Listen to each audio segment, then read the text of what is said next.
Hello viewers, once again I welcome you on my channel that is New Horizon।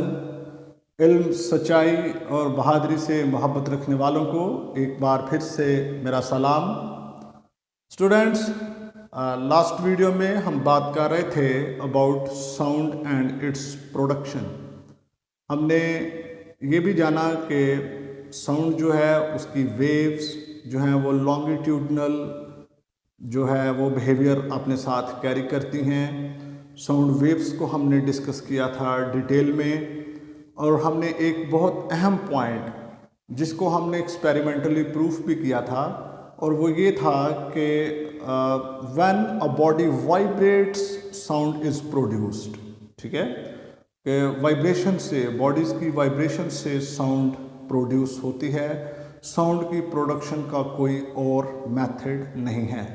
ठीक है, सो इस point को please through out the video आपको याद रखना है, इसको भूलना नहीं है। ठीक है, सो आज की जो वीडियो है इसमें हम डिस्कस करने वाले हैं different characteristics of sound. Sound की जो मुख्तलिफ प्रॉपर्टीज़ हैं, करेक्टरिस्टिक्स हैं, अहम खसूसियात जो हैं, हम उनका आज ज़िक्र करेंगे। डिटेल में हम इनको समझने की कोशिश करेंगे। ऑब्वियसली बीच में कुछ नई टर्म्स भी आएंगी, हम उनका भी जिक्र करेंगे। मैं कोशिश करूंगा कि साउंड की इन करेक्टरिस्टिक्स को आपके सामने बिल्कुल सादा अंदाज में जो है वो आपके सामने मैं पेश कर सकूं। सो स्टूडेंट्स, वीडियोस अच्छी लगें तो प्लीज़ लाइक कीजिए, कुछ कहना चाहते हैं कमेंट्स कीजिए। अगर मज़ीद इस तरह की वीडियो, फुल सिलेबस की वीडियोस आप आगे रेगुलरली देखना चाहते हैं तो चैनल को सब्सक्राइब कर लीजिए। बेल आइकन क्लिक करने के बाद ऑल नोटिफिकेशन का बटन दबा दीजिए। मैं सबसे पहले अपनी आने वाली वीडियोस आपको सेंड करूंगा, फिज़िक्स एंड केमिस्ट्री, और उसके बाद mathematics of 9th and 10th classes. ये वाली वीडियोस मैं अपने चैनल के ऊपर अपलोड करने का हूँ इन कमिंग डेज। ठीक है, सो स्टूडेंट्स, अभी हम बिना टाइम वेस्ट किए हुए बढ़ते हैं towards the characteristics of sound. Sound की जो डिफरेंट करेक्टरिस्टिक्स हैं आप वाइट बोर्ड में मेरे पीछे देख सकते हैं। नंबर 1 लाउडनेस, नंबर 2 पे आता है पिच, नंबर 3 पे आता है क्वालिटी ऑफ साउंड, और उसके बाद आ जाता है इंटेंसिटी ऑफ साउंड। ये 4 करेक्टरिस्टिक्स हैं हमारे पास साउंड से रिलेटेड। ठीक है, सबसे पहले हम बात कर लेते हैं लाउडनेस को।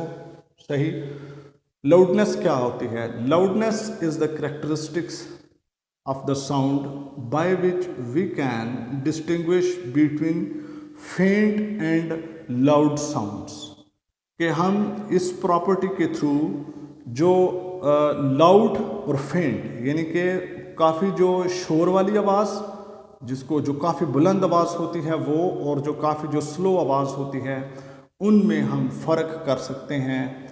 इस प्रॉपर्टी को हम बोलते हैं लाउडनेस। ठीक है, जैसे आप देख लीजिए, जब दो दोस्त आपस में जब बातें कर रहे हैं खड़े होकर एक दूसरे के नज़दीक, तो उनकी जो साउंड है वो फेंट होती है। लेकिन जब एक बंदा जो है, जब किसी मजमा के सामने खड़ा होता है, जब वो एड्रेस कर रहा होता है to the big group of people, ठीक है, तो वो उसकी जो आवाज़ होती है, उसकी जो साउंड होती है स्टूडेंट्स, दैट इज़ लाउड। ठीक है, so the characteristics by which we can distinguish between faint and loud sound is called the loudness of sound. ठीक है स्टूडेंट्स, कोई साउंड लाउड होगी या फेंट होगी, या आपको लाउडनेस के ऊपर आप यूँ कह लीजिए कि जो इसके ऊपर फैक्टर्स हैं जिनकी वजह से लाउडनेस फैक्ट करती है, वो है हमारे पास आगे ये 4 पॉइंट्स हैं। ठीक है, नंबर 4 मैंने लिखना भूल गया, ये इस तरह से ये 4 पॉइंट्स हैं, 4 फैक्टर्स हैं जो लाउडनेस के ऊपर जो है वो असरअंदाज होते हैं। Number 1, amplitude of vibrating body. सही है, amplitude of vibrating body. Students, ये तो आपको मैंने पहले वीडियो के स्टार्ट में बताया था कि जो साउंड प्रोड्यूस होती है ये होती है by vibration of a body. इसका डिटेल में मैंने प्रीवियस वीडियो में जिक्र किया था। अगर आपने वो वीडियो देखी है तो यकीनन आप मेरी बात से मुत्फिक होंगे, आपको समझ भी आ रही होगी मैं क्या कह रहा हूँ। अगर आपको इसका नहीं पता तो प्लीज़ मेरी प्रीवियस वीडियोस को देखिए, फिर आप इस वीडियो पे आइए। ये मेरी आपसे हम्बल रिक्वेस्ट है, वरना आपको ये चीज़ें मुश्किल लगेंगी। एम्पलीट्यूड को भी मैं डिस्कस कर चुका हूँ प्रीवियस चैप्टर में, उसकी भी वीडियोस भी वहाँ पर मौजूद हैं। सो मैं उनको अब दोबारा से एक्सप्लेन करके वीडियोस को लंबा नहीं करना चाहता, ठीक है। सो अगर आप एम्पलीट्यूड से वाकिफ़ नहीं हैं तो please go to my previous videos of previous chapter, वहाँ पर डिटेल में इसके ऊपर बात हुई हुई है। Amplitude of vibrating body, students ये तो बात डन है कि साउंड जो है वो वाइब्रेशन से जनरेट होती है, वाइब्रेशन से पैदा होती है साउंड, ठीक है। सो कोई भी बॉडी जो है जो साउंड प्रोड्यूस कर रही है, इसका मतलब है वो वाइब्रेट तो कर रही है।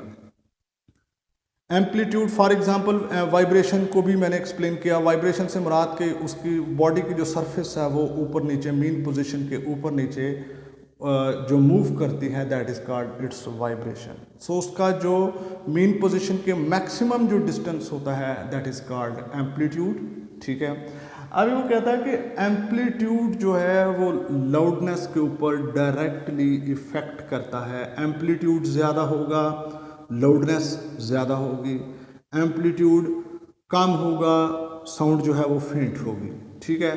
अच्छा, फैक्टर तो ये भी हैं लाउडनेस के, सही।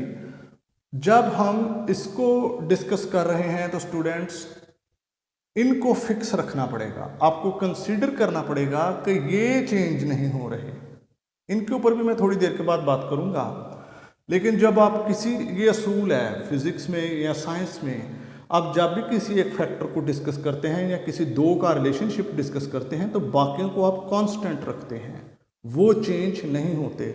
आप इसको अगर डिस्कस कर रहे हैं लेकिन साथ आप इसको भी समझ रहे हैं कि ये भी कम ज़्यादा हो रहे हैं तो फिर इसका रिजल्ट सही नहीं होगा, हम उसको अच्छे तरीके से डिस्कस नहीं कर सकते, ठीक है। सो असूल याद रखिए, ये आगे भी जब तक मैं आपको टीच करता रहूँगा ये आपको वहाँ पे चीज़ें काम आएंगी। बाकी फैक्टर्स जो हैं वो फिक्स हैं, मतलब कि एरिया ऑफ वाइब्रेटिंग बॉडी ये भी चेंज नहीं हो रहा, ये फिक्स है। नंबर 2 पे आ जाता है distance from the vibrating body, यानी कि जो आवाज़ सुन रहे हैं जो डिस्टेंस है बीच में वो भी चेंज नहीं है, वो फिक्स रहेगा। फिज़िकल जो कंडीशन है वो भी फिक्स है, वो भी चेंज नहीं हो रही, क्योंकि हर किसी की जो फिज़िकल कंडीशन ऑफ ईयर है वो सेम नहीं होती। कुछ ऊंचा सुनते हैं, कुछ जो है वो बहुत धीमा सुनते हैं, ठीक है। सो बात करते हैं फिर से amplitude of vibrating body. Students, amplitude ज़्यादा होगा साउंड जो है वो लाउड होगी, एम्पलीट्यूड कम होगा साउंड कम होगी। इसको समझ लेते हैं। अब देखिए, आप ले लीजिए एक छोटी जो ढोलक होती है, ठीक है। आप उसको सेम फोर्स के साथ हिट करेंगे, ठीक है, उसकी एक साउंड जनरेट होगी। बड़े वाला ढोल ले लीजिए, उसको भी वही फोर्स जो आपने ढोलक के ऊपर अप्लाई की थी, सेम मैग्नीट्यूड की फोर्स आप ढोल के ऊपर अप्लाई करें, उसकी साउंड ज़्यादा होगी ढोल की as compare to that of ढोलक, ठीक है। ढोलक से ढोल की जो है उसकी क्या उसको बोलते हैं, जो साउंड है वो ज़्यादा होगी। क्यों? पहली बात तो ये कि उसकी वाइब्रेशन ज़्यादा है, ठीक है। आप उसकी वाइब्रेशन जो है वो ज़्यादा होने की वजह से उसकी जो साउंड है वो ज़्यादा होगी। दूसरा एग्जांपल आप इसका देख लीजिए, हम जो ट्यूनिंग फोक, जिसको मैंने प्रीवियस वीडियो में जिसका जिक्र किया था, उसको ट्यूनिंग फोक आप एक लीजिए, उसको आप हिट कीजिए, ठीक है, रबर पैड के साथ साउंड जनरेट होगी, सही। आप उसकी वाइब्रेशन को भी ज़रा देखिए, लेकिन नेक्स्ट टाइम जब उसको ज़ोर से हिट करेंगे तो उसकी जो वाइब्रेशन है वो ज़्यादा होगी। दूसरी दफ़ा जो साउंड जो कि ज़्यादा फोर्स के साथ आपने जनरेट किया वो आप ज़्यादा सुन पाएंगे। सो ट्यूनिंग फोक तो वही है, ठीक है, लेकिन दूसरी दफ़ा क्या हुआ, दूसरी दफ़ा वाइब्रेशन जो है वो ज़्यादा हुई, इस वजह से साउंड जो है वो भी जनरेट होती है। सो ये ढोल और जो ढोलक की जो मैंने एग्जांपल दिया वो मेरा ख्याल है इधर के लिए ज़्यादा बेहतर रहेगी। फ़िलहाल आप इसके ऊपर ही ध्यान रखिए। उसके बाद आप देख लें गिटार की जो वायर्स होती हैं उसको आप आहिस्ता से डिस्टर्ब करते हैं, साउंड जो है वो फेंट होगी। ज़्यादा ज़ोर से आप उसको हिट करते हैं तो साउंड जो है वो ज़्यादा आप सुनाई देगी। इसका मतलब है कि वाइब्रेशन जो है वो भी मैटर करती है, वाइब्रेशन जो है वो भी लाउडनेस के ऊपर इफेक्ट करती है। नंबर 2 पे आ जाता है एरिया ऑफ वाइब्रेटिंग बॉडी। इसके लिए ढोल और ढोलक की जो एग्जांपल है वो मेरे ख्याल में फिट रहेगी। ढोलक का एरिया थोड़ा होता है, ढोल का एरिया ज़्यादा होता है। सेम फोर्स के साथ दोनों को हिट कीजिए, ज़्यादा आवाज़ किसकी आएगी? ढोल की आएगी, क्योंकि उसका वाइब्रेटिंग एरिया जो है, जो उसकी मेम्ब्रेन है वो ज़्यादा है। सो ज़्यादा वाइब्रेशन वाला एरिया जितना ज़्यादा होगा साउंड स्टूडेंट्स उतनी ही ज़्यादा प्रोड्यूस होगी। ठीक है, अब दोनों को जब आप हिट करेंगे फोर्स सेम रखेंगे हम, ठीक है, क्योंकि अब हम किसको कंपेयर कर रहे हैं? Area of the vibrating body, distance from the vibrating body. Students देखिए, एम्पलीट्यूड भी वही, एरिया भी आप सेम ही रखेंगे। अब आप ढोल और ढोलक को नहीं लेंगे, आप एक ही ढोल ले लीजिए, ठीक है, एम्पलीट्यूड भी उसका सेम होगा, सही है। अभी बात यह है कि आप साउंड को कहाँ से सुन रहे हैं। अगर आप उसके बिल्कुल नज़दीक हैं, अब डिस्टेंस मैटर करता है। ज़्यादा नज़दीक हैं तो वो आपको साउंड ऑब्वियसली लाउड सुनाई देगी, अगर दूर कहीं खड़े हैं तो वो साउंड फेंट हो जाएगी। सो कॉमन सी ऑब्जर्वेशन है कि डिस्टेंस मैटर्स। डिस्टेंस जो है वो लाउडनेस के ऊपर डायरेक्टली इफेक्ट करता है। नंबर 3 पे आ जाता है फिजिकल कंडीशन ऑफ ईयर्स। देखें, हर बंदे की जो सुनने की कैपेसिटी है वो डिफरेंट होती है। बूढ़े जो लोग होते हैं वो लाउड सुनते हैं, उनके कान जो है उस तरह से काम नहीं करते दुरुस्त तौर से। बच्चे जो जवान लोग हैं उनके सुनने की जो कैपेसिटी है वो ज़्यादा होती है। सो कानों की जो कंडीशन है, जो लिसनर्स हैं उनके कानों की कंडीशन जो है वो भी साउंड को जो है वो डिफ़ाइन करती है, उसकी लाउडनेस के ऊपर इफ़ेक्ट करती है, उसको डिफ़ाइन करती है कि लाउडनेस कम है या ज़्यादा है। ठीक है, मैं उम्मीद करता हूँ कि आप इन पॉइंट्स की आपको समझ आ चुकी होगी। सो स्टूडेंट्स, आगे आ जाते हैं पिच।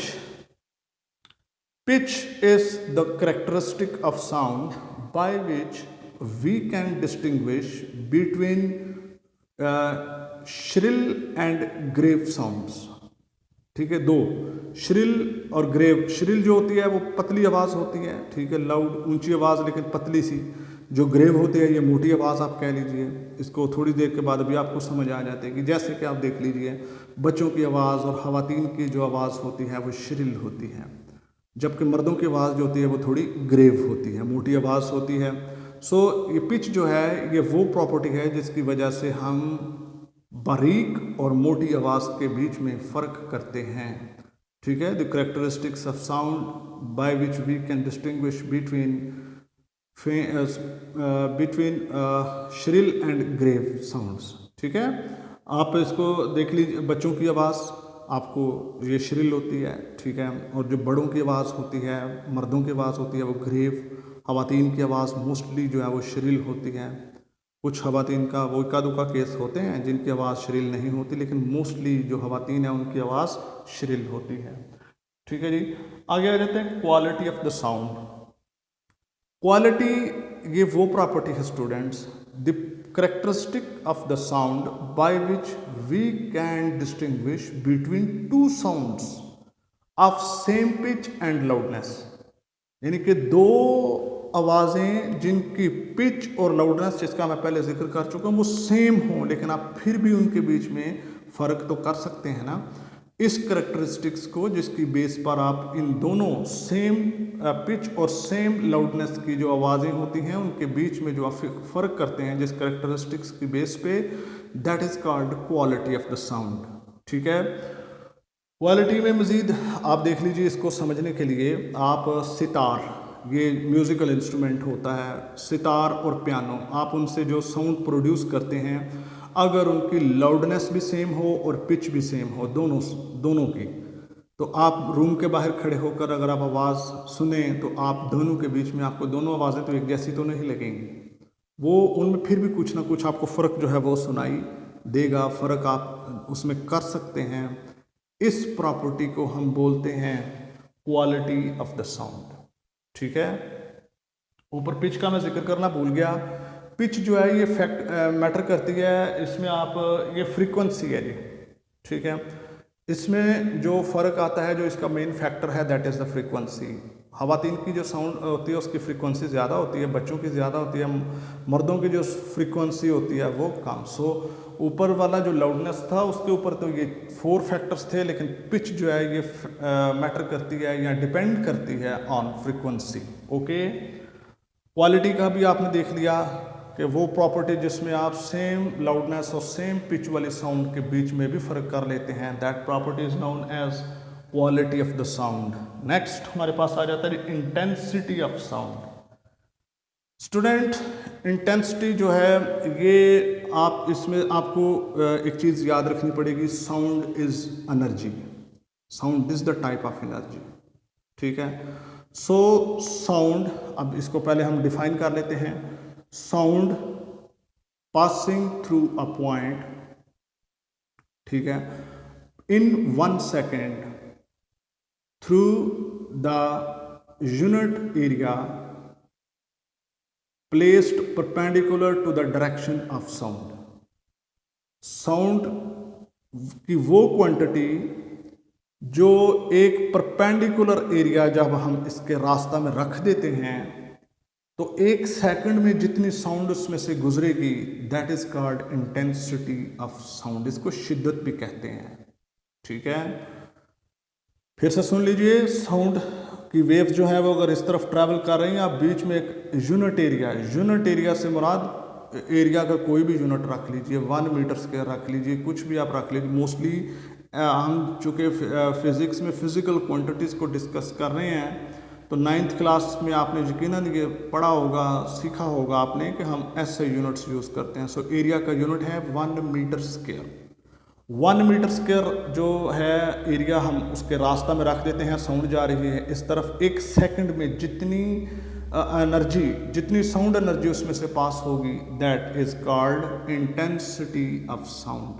ठीक है स्टूडेंट, इंटेंसिटी जो है ये डिपेंड करती है, एरिया तो उसका सेम रहेगा जिसमें से वो पास हो रही है, फ्रीक्वेंसी पर भी ये डिपेंड करती है, जितनी ज़्यादा फ्रीक्वेंसी होगी, लाउडनेस जितनी ज़्यादा होगी। ठीक है, ये सारे के सारे इसके ऊपर इफ़ेक्ट करते हैं ये। सो यहाँ पर आप याद रख लीजिए, intensity is a physical quantity. ठीक है जी, इंटेंसिटी जो है वो क्या है, एक फिज़िकल क्वांटिटी है। सेम उसी तरह जिस तरह से आपने 9th क्लास में पढ़ा था फिज़िकल क्वांटिटीज़ के बारे में। तो जब फिज़िकल क्वांटिटीज़ हैं तो उस फिज़िकल क्वांटिटीज़ तो वही होती हैं ना, दैट कैन बी मेजर्ड। ठीक है, तो इसको हम मेजर कर सकते हैं, तो मेजर करने के लिए यूनिट भी चाहिए। सो इसका जो यूनिट होगा दैट इज W पर मीटर स्क्वायर। इसका मतलब है वाट पर मीटर स्क्वायर, वाट पर मीटर स्क्वायर। वाट आपको पता है ये क्या है, ये पावर का यूनिट है। ठीक है, वाट पर मीटर स्क्वायर ये इसका यूनिट होगा। इसका इंटेंसिटी की बात कर रहा हूँ। अभी जो है फेंटेस्ट जो साउंड होती है, जिसको हम, वो सबसे कम साउंड जिसको हम सुन सकते हैं, वो होती है उस 10⁻12 वाट पर मीटर स्क्वायर। ये रेंज है इसकी, इधर से लेकर 1 वाट पर मीटर स्क्वायर। इस रेंज के बीच में ये आवाज़, जो इस इंटेंसिटी की आवाज़ होगी, ये हमारे कानों को बहुत बुरी लगेगी, तकलीफ़ तो होती है, हम इसको सुन नहीं सकते आसानी के साथ, तंग करेगी। सो जो हमारे पास जिन आवाज़ों को हम कम से कम सुनते हैं या ज़्यादा से ज़्यादा जिस फ्रीक्वेंसी को हम सुन सकते हैं, इंटेंसिटी को सुन सकते हैं, वो ये रेंज है इसकी। ठीक है जी, सो आपने ये वैल्यूज़ याद रखनी है। फेंटेस्ट जो साउंड होगी उसकी जो इंटेंसिटी होगी वो ये होगी, और जो लाउडेस्ट साउंड जिसको आम सुन सकते हैं, हमारे कान जो हैं वो सुनेंगे लेकिन तकलीफ़ के साथ, मुश्किल के साथ सुनेंगे, उसकी ये है जी हमारे पास रेंज। सो स्टूडेंट्स, ये था हमारे पास आज करेक्टरिस्टिक। पसीना भी मुझे काफ़ी आ चुका है। आपको वीडियोस साउंड क्वालिटी के साथ मैं समझौता नहीं करता, ताकि आप अच्छे तरीक़ा से सुन पाएँ, इसलिए मैं पंखा भी नहीं लगाता हूँ। सो अगर मेरी वीडियो ने आपको हेल्प आउट किया है स्टूडेंट्स, तो प्लीज़ अपने दूसरे क्लासमेट्स को बताइए, रिलेटिव्स में कोई स्टूडेंट है तो उसको रेफ़र कीजिए। ठीक है, मैं आपके लिए इस तरह की वीडियो लेके आता रहूँगा। अगर आप पेरेंट्स हैं, स्टूडेंट नहीं हैं, अपने बच्चों को या किसी और स्टूडेंट को रेफ़र कीजिए ताकि ये उसके काम आ सके। मैं उम्मीद करता हूँ कि इस वीडियो ने आपको यकीनन हेल्प आउट किया होगा। ठीक है, सो एक बार फिर से यही, आपको जो पसीना नज़र आ रहा है इसका आप रिस्पांस दे सकते हैं by hitting the like button below my video. मेरी वीडियो के नीचे आपको एक ब्लैक कलर का अंगूठे का निशान लेफ्ट साइड पे दिखाई दे रहा होगा, उसको क्लिक कीजिए, वीडियो लाइक हो जाएगी। ठीक है जी। So thank you for watching, keep learning, keep marching, may God bless you.